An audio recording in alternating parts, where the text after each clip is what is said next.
Zeo Education Society, redefining excellence. Hello everyone, my name is Siddhant Sastry, roll number is 44, division A. Welcome everyone, this video is on ETM project PPT. The topic for the project is information about district cooling system. I would like to thank the Professor Ajinkya Dhave sir for guiding us throughout the project. So let's start with the PPT. My group members Digvijay Parmekar, Omkar Sapkar and Prathamesh Angirkar. Let's see flow of presentation, introduction, history of district cooling, why district cooling is environmentally friendly, construction and working, application and benefits, advantages, disadvantages, benefits of statistical quality control and training outcome.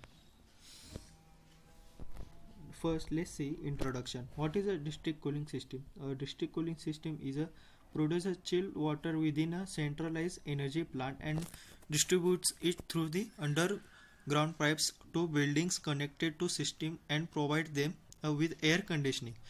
Therefore, individual buildings do not split systems, chillers and cooling towers. Once used in customer buildings, the water is returned to central plant to be chilled again and they recirculate through the closed loop piping system. A DCS consists of three primary components of the centralized energy plant, the distribution network and the energy transfer station, which compress the heat exchangers between the primary and secondary networks. Now let's see history of district cooling. History of district cooling. The oldest district heating system was created in the early 14th century in Chardos Aigues Cantel in a village in France. The system distributed warm water through wooden pipes. It's still used today.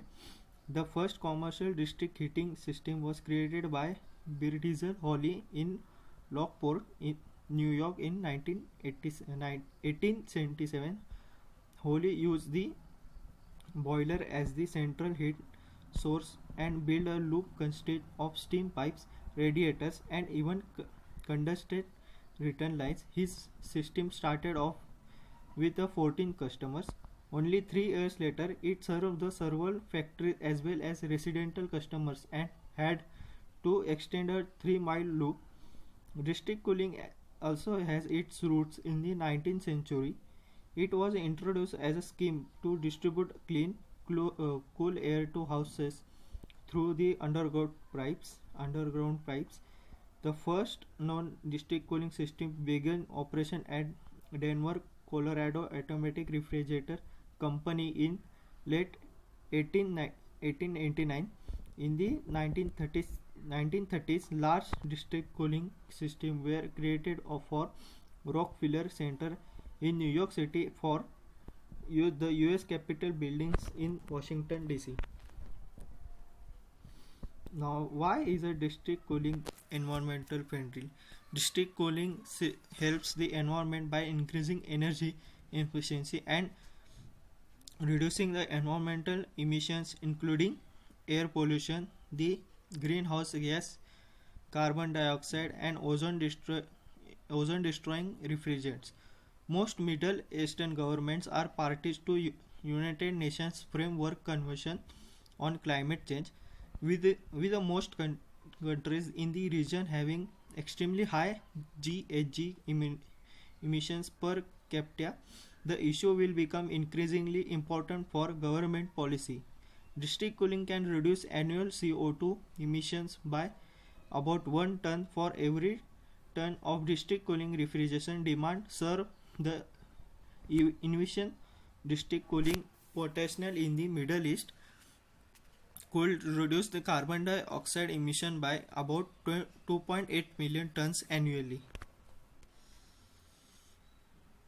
Now let's see construction of district cooling. District cooling system distribute chilled water to supply air conditioning or process cooling. The distribution network is similar to that of district heating system with one supply pipe and one return pipe. Cold water is circulated instead of warm water. Now let's see working of district cooling system. District cooling delivers chilled water to offices, shopping malls, apartments, and other kinds of buildings that need indoor cooling. Second, through the district cooling network, the cooling plant pumps chilled supply water to buildings. The chilled water is fed into the individual building's own cooling system through the heat exchange. When the water has cooled the building, it returns to cooling plant to higher temperature where it's called again redistribute in closed loop. The cold water used in district cooling system can come from free sources such as seawater. It can produce from the sources like waste heat with the used steam turbine driven of absorption chillers or electric chillers. Now third point, through the district cooling network, the cooling plant pumps chilled supply water to buildings. When water has cooled the building, it returns to the cooling plant at higher temperature where it's chilled again. They redistribute in closed loop. Now let's say environmentally friendly and energy efficient cooling supply.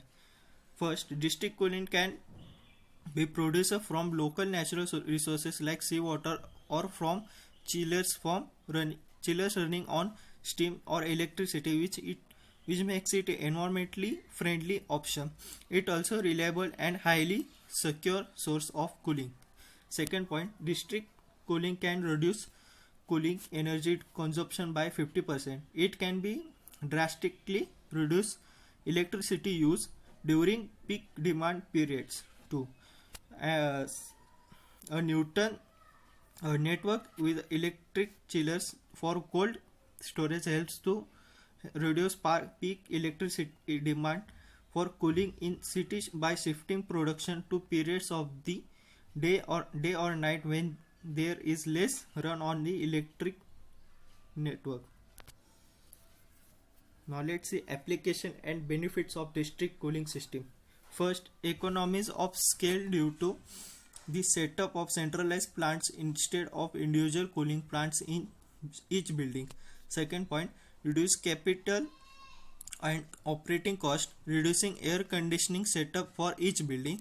Third point, cost benefits from substantially lower electricity uses and reduced maintenance. Fourth point, enhance the efficiency and reliability, space savings, flexibility of air conditioning loads, considerably longer plant life.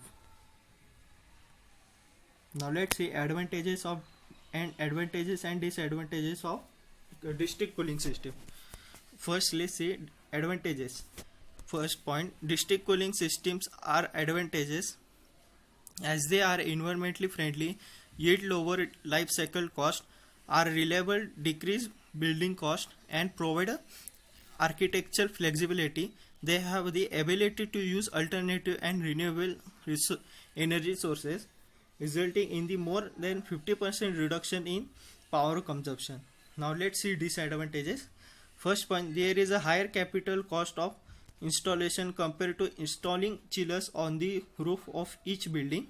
Second point, they may a legal issue of reaching arrangement to install a district cooling system if the benefits are to be shared between different legal entities. Now let's see training outcome of district cooling system. First, therefore from the whole life cycle perspective, we can draw the conclusion that with a district cooling system can reduce the global warming potential in comparison to conventional HVAC AC. So thanks for watching this video.